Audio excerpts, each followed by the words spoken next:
ನಮಸ್ಕಾರ ವೀಕ್ಷಕರೇ, ನೀವು ನೋಡ್ತಾ ಇರೋದು ಆದ್ಯಂತ್ ಮೀಡಿಯಾ.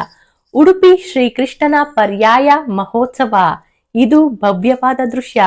ಮಠದ ಸುತ್ತಲೂ ಸಾಲು ಸಾಲು ದೀಪಗಳ ಅಲಂಕಾರ, ಪೂಜ್ಯ ಸ್ವಾಮೀಜಿಗಳ ಮೆರವಣಿಗೆ, ಅಲಂಕೃತಗೊಂಡಂತಹ ಆನೆಗಳು ಮತ್ತು ಸಾಂಪ್ರದಾಯಿಕ ಚಂಡೆ ವಾದ್ಯಗಳು, ಭಕ್ತಿಯ ವಾತಾವರಣ.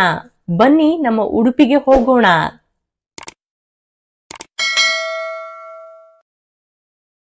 500 ವರ್ಷದ ಇತಿಹಾಸ ಇರುವಂತಹ ಈ ಪರ್ಯಾಯ ಪರಂಪರೆ ಬಗ್ಗೆ ನಿಮಗೆಷ್ಟು ಗೊತ್ತು? ಯಾವ ಮಠದ ಅಧಿಕಾರದಿಂದ ಯಾವ ಮಠಕ್ಕೆ ವರ್ಗಾವಣೆಯಾಗ್ತಿದೆ? ಈ ಹೊಸ ಮಠದ ವಿಶೇಷತೆ ಏನು? ಈ ಹೊಸ ಮಠದ ಗುರುಗಳು ಯಾರು? ಎಲ್ಲವನ್ನ ತಿಳಿಸ್ತೀನಿ. ಈ ವಿಡಿಯೋನ ಕೊನೆವರೆಗೂ ನೋಡಿ, ನಿಮಗೆ ಎಲ್ಲಾ ಮಾಹಿತಿ ಸಿಗುತ್ತೆ.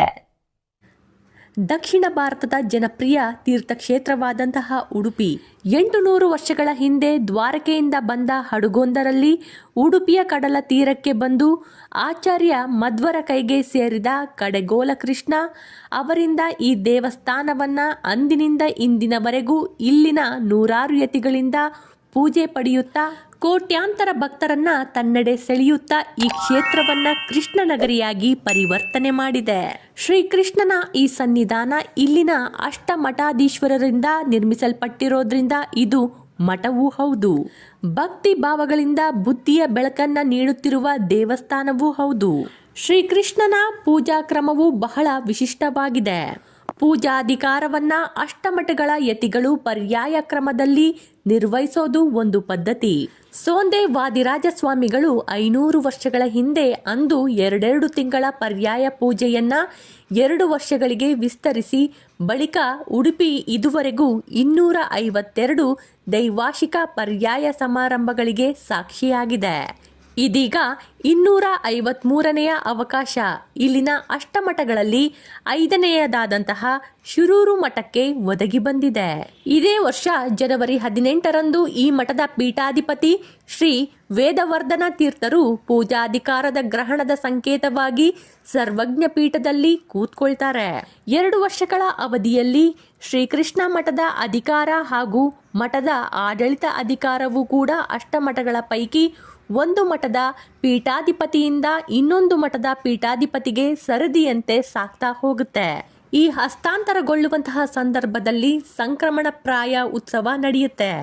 ಪರ್ಯಾಯ ಪೂಜಾ ಅವಧಿಯ ಅವಕಾಶ ಈ ಬಾರಿ ಅಷ್ಟಮಠಗಳಲ್ಲೊಂದಾದಂತಹ ಶಿರೂರು ಮಠಕ್ಕೆ ಲಭಿಸಿದೆ.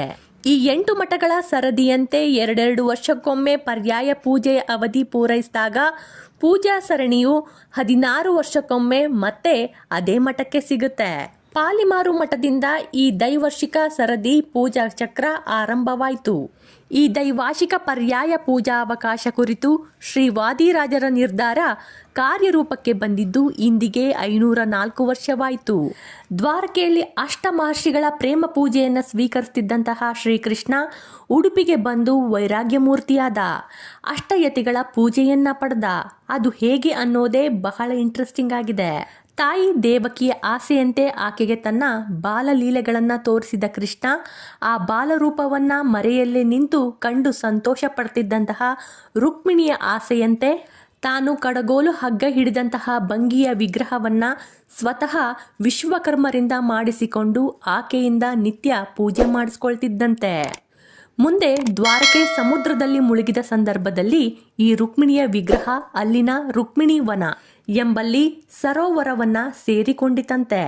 ಮುಂದೆ ಕಲಿಯುಗದಲ್ಲಿ ಸರೋವರದ ತಳದಲ್ಲಿದ್ದಂತಹ ಮೆದು ಮಣ್ಣಿನ ಅಂದ್ರೆ ಗೋಪಿಚಂದನದ ಗಡ್ಡೆಗಳ ರಾಶಿಯೊಳಗಿದ್ದ ಕೃಷ್ಣ ಪ್ರತಿಮೆ ದಕ್ಷಿಣ ಭಾರತದಲ್ಲಿದ್ದಂತಹ ಆಚಾರ್ಯ ಮಧ್ವರ ಕೈಗೆ ಸಿಕ್ಕು ಅವರಿಂದ ಪೂಜೆ ಪಡೆದ ಕಥೆಯೇ ಇದಾಗಿದೆ. ಇನ್ನು ಪರ್ಯಾಯದ ಸಡಗರದ ಹಿಂದಿನ ಕತೆ ಏನು ಅಂತ ಕೇಳ್ತಾ ಹೋದ್ರೆ, ವಿದ್ವಾಂಸರ ಲೆಕ್ಕಾಚಾರದಂತೆ ವಾದಿರಾಜರ ನಿರ್ಧಾರದಂತೆ ಪರ್ಯಾಯ ಪೂಜೆ ಪದ್ಧತಿ 1522ರಲ್ಲಿ ಶುರುವಾಯಿತು. ಪಾಲಿಮಾರು ಮಠದ ಪರ್ಯಾಯ ಅವಧಿಯಿಂದ ಶುರುವಾದಂತಹ ಈ ಒಂದು ಹಬ್ಬ ಅಥವಾ ಸಡಗರ ಅಂದಿನಿಂದ ಇಂದಿನವರೆಗೂ ಕೂಡ ಪರ್ಯಾಯ ಅಧಿಕಾರ ಹಸ್ತಾಂತರ ಸಮಾರಂಭ ಎಲ್ಲಾ ರೀತಿಯಲ್ಲೂ ಬಹಳ ವಿಜೃಂಭಣೆಯಿಂದ ಆಗುತ್ತೆ. ನಿಮಗೆ ನೆನಪಿರ್ಲಿ, ಇಲ್ಲಿ ಕೇವಲ ಕೃಷ್ಣ ಮಾತ್ರ ಇಲ್ಲ, ಹನುಮ ಇದ್ದಾನೆ, ಹಾಗೆ ಮಧ್ವಾಚಾರ್ಯರ ದೇವಸ್ಥಾನವೂ ಇದೆ. ಈ ಸಂಭ್ರಮದ ಪರಂಪರೆಯ ವ್ಯಾಪ್ತಿ ಆಚೆಗೂ ಇದಕ್ಕೆ ನಾಡಹಬ್ಬ ರೂಪವನ್ನ ಕೊಟ್ಟವರು ವಾದಿರಾಜರು. ವಾದಿರಾಜ ಸ್ವಾಮಿಗಳು 2 ವರ್ಷಗಳ ಪರ್ಯಾಯ ಪದ್ಧತಿಯನ್ನ ಆರಂಭಿಸಿದ್ರಿಂದ ಉಡುಪಿಯ ಶ್ರೀಕೃಷ್ಣ ಮಠದ ಚಿತ್ರಣವೇ ಬದಲಾಗ್ತಾ ಹೋಯಿತು. ಪರ್ಯಾಯ ಅಧಿಕಾರಿಗಳ ಗ್ರಹಣಕ್ಕೆ ಸಂಬಂಧಿಸಿದಂತಹ ಪೂರ್ವಭಾವಿ ವಿಧಿಗಳು, ಬಾಳೆ ಮುಹೂರ್ತ, ಕಟ್ಟಿಗೆ ಮುಹೂರ್ತ, ಅಕ್ಕಿ ಮುಹೂರ್ತ, ಭತ್ತ ಮುಹೂರ್ತ, ಹೀಗೆ ವಿಧಿವಿಧಾನಗಳು ಪೂಜಾ ಅವಧಿಯಲ್ಲಿ ಎದುರಾಗುವ ಅಗತ್ಯತೆಗಳು ಪೂರೈಸುವ ಉದ್ದೇಶದಿಂದ ಈ ಒಂದು ಆಚರಣೆ ಇನ್ನೂ ಚೆನ್ನಾಗಿ ನಡೀತಾ ಇದೆ. ಶಿರೂರು ಮಠದ ಸಂಸ್ಥಾನದ ಬಗ್ಗೆ ತಿಳಿಸ್ತಾ ಹೋದ್ರೆ, ಈ ಮಠದ ಸಂಸ್ಥಾನದ ಪ್ರಥಮ ಯತಿಗಳು ವಾಮನ ತೀರ್ಥರು. ಶಿರೂರು ಪೀಠಾಧಿಪತಿ ಪಟ್ಟದ ದೇವರು ಶ್ರೀದೇವಿ ಭೂದೇವಿ ಸಹಿತ ಶ್ರೀ ವಿಠ್ಠಲ. ಗುರು ಮಧ್ವರಿಂದ ಅನುಗ್ರಹಿಸಲ್ಪಟ್ಟಂತಹ ಶ್ರೀದೇವಿ ಭೂದೇವಿ ಸಹಿತ ವಿಠ್ಠಲ ಇವರ ಹೆಸರಿನಿಂದಲೇ ವಾಮನ ವಿಠ್ಠಲ ಎಂದು ಖ್ಯಾತಿಯಾದರು. 78 ವರ್ಷಗಳ ಕಾಲ ಪೀಠದಲ್ಲಿ ವಾಮನ ತೀರ್ಥರು ಯೋಗ ಪ್ರಾಣಾಯಾಮದಲ್ಲಿ ಗಣನೀಯ ಸಾಧನೆ ಮಾಡಿದ್ರು. ಅನೇಕ ಶಿಷ್ಯರಿಗೆ ವಿದ್ಯಾದಾನ ಮಾಡಿ ಮುಂದೆ ತಮ್ಮ ಆಶ್ರಯ ಶಿಷ್ಯ ಶ್ರೀ ವಾಸುದೇವ ತೀರ್ಥರಿಗೆ ಮಠದ ಉಸ್ತುವಾರಿಯನ್ನ ವಹಿಸಿದ್ರು. ಉತ್ತರ ಭಾರತದ ಯಾತ್ರೆ ಕೈಗೊಂಡು ಕುರುಕ್ಷೇತ್ರ ಹಾಗೂ ಗಂಗಾ ಯಮುನಾ ಸಂಗಮ ಪ್ರದೇಶದಲ್ಲಿ ಜಪ ತಪದಲ್ಲಿ ನಿರಂತರವಾಗಿ ಮಠದ ದಾಖಲೆಯನ್ನ ಹೇಳಿದ್ರು. ನಂತರ ದಿನಗಳಲ್ಲಿ ವಾಸುದೇವ ತೀರ್ಥರು ಮಠದ ಉಸ್ತುವಾರಿಯನ್ನ ನೋಡ್ಕೊಂಡ್ರು. ಅವರ ನಂತರ ವೇದವ್ಯಾಸ ತೀರ್ಥರು, ಅವರ ನಂತರ ವೇದವ್ಯಾದ್ಯ ತೀರ್ಥರು, ಅವರ ನಂತರ ಮಹೇಶ ತೀರ್ಥರು. ಶಿರೂರು ಮಠದ 30ನೇ ಯತಿಗಳಾದಂತಹ ಲಕ್ಷ್ಮೀವರ ತೀರ್ಥರು 2018ರಲ್ಲಿ ತೀರಿಕೊಂಡರು. ಮಠದ ಉಸ್ತುವಾರಿಯನ್ನ ದ್ವಂದ್ವ ಮಠದ ಸೋಂದೆ ಮಠದ ಪೀಠಾಧಿಪತಿ ಶ್ರೀ ವಿಶ್ವವಲ್ಲಭ ತೀರ್ಥರೇ ನೋಡಿಕೊಳ್ತಾ ಇದ್ರು. ಇದಕ್ಕೆ ಸ್ವಲ್ಪ ಮುಂಚಿನ ದಿನಗಳಲ್ಲೇ ಶಿರೂರು ಶ್ರೀಗಳ ಪಟ್ಟದ ದೇವರನ್ನ ಅವರ ಕೋರಿಕೆಯಂತೆ ಸೋಂದೆ ಮಠಕ್ಕೆ ತರಲಾಯಿತು. ಲಕ್ಷ್ಮೀವರ ತೀರ್ಥರು ಬೃಂದಾವನಸ್ಥರಾದಾಗ ಬಳಿಕ ಸೋಂದೆ ಶ್ರೀಪಾದರು ಶಿರೂರು ಮಠದ ಉತ್ತರಾಧಿಕಾರಿಯಾಗಿ ಅವರಿಗೆ ಬಾಲಕ ಅನಿರುದ್ಧನ ಬಗ್ಗೆ ತಿಳಿಯಿತು.